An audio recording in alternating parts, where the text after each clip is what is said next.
ടിന്റു, നീ ആ തീപ്പെട്ടി എടുത്തേ. ആ ഈ വേസ്റ്റ് ഒക്കെ ഒന്ന് കത്തിക്കണം. വേഗം വേഗം. ഇവനോടൊരു കാര്യം പറഞ്ഞിട്ട്. എടാ ടിന്റു, നീ ഇതെവിടെയാ? ഒരു തീപ്പെട്ടി കൊണ്ടുവാടാ. ഒരു തീപ്പെട്ടി ചോദിച്ചിട്ട് നേരെ എത്രയായി? ഈ കണക്കിന് ഒരു തീവണ്ടി ചോദിച്ചിരുന്നേ. ഇതിലും പെട്ടെന്ന് കൊണ്ടുവന്നേനെ. തീവണ്ടിയാണെങ്കി ഓടിച്ചു കൊണ്ടുവരാലോ. ഇത് ഞാൻ നടന്നെത്തണ്ടേ?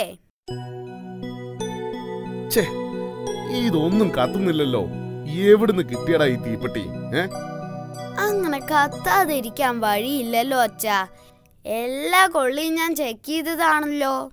എല്ലാം കത്തുന്നുണ്ടായിരുന്നു.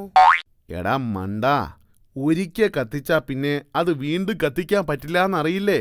അപ്പച്ച ഒരിക്കൽ കത്തിച്ച സിഗരറ്റ് ലൈറ്റർ കൊണ്ട് വീണ്ടും വീണ്ടും സിഗരറ്റ് കത്തിക്കാറില്ലേ? അച്ഛാ, എനിക്കൊരു സംശയം. ഈ പ്രായം കൂടുമ്പോ കേൾവി ശക്തി കുറയോ അച്ഛാ? ചിലർക്ക് കുറയും.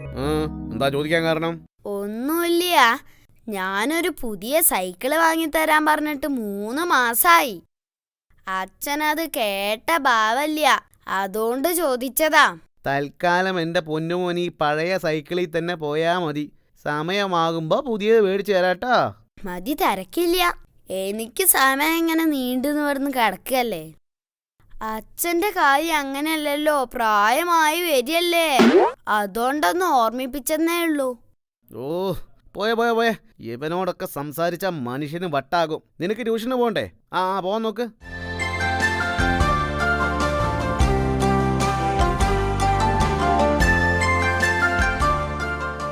എടാ ടിന്റു, അങ്ങനെ നീ ആ ഡുണ്ടുമോളെ വളച്ചു അല്ലേ? ആര് പറഞ്ഞു? ഒന്നും പറയണ്ട. നീ ഇന്നലെ അവൾക്ക് നിന്റെ മൊബൈൽ നമ്പറൊക്കെ പറഞ്ഞു കൊടുക്കുന്നത് ഞാൻ കണ്ടു. എടാ മണ്ടാ, അത് മൊബൈൽ നമ്പർ പറഞ്ഞു കൊടുത്തതല്ല. ഇക്കഴിഞ്ഞ ഓൾ ഇന്ത്യ ഇംഗ്ലീഷ് ടെസ്റ്റിൽ എനിക്ക് കിട്ടിയ റാങ്ക് പറഞ്ഞതാ. മൊബൈലിന്റെ കാര്യം പറഞ്ഞപ്പോഴാ ഓർത്തത്. ഞാൻ എൻ്റെ ഫോണൊന്ന് റീചാർജ് ചെയ്തിട്ട് വരാം. ചേട്ടാ, ഫോണൊന്ന് റീചാർജ് ചെയ്യണം. എത്ര രൂപയ്ക്കാ? 10 രൂപയ്ക്ക് ചാർജ് ചെയ്താ എത്ര രൂപ കിട്ടും? 10 രൂപയ്ക്ക് ചാർജ് ചെയ്താ 7 രൂപ കിട്ടും. 10 രൂപ. ബാക്കി 3 രൂപയ്ക്ക് മിഠായി എടുത്തോ.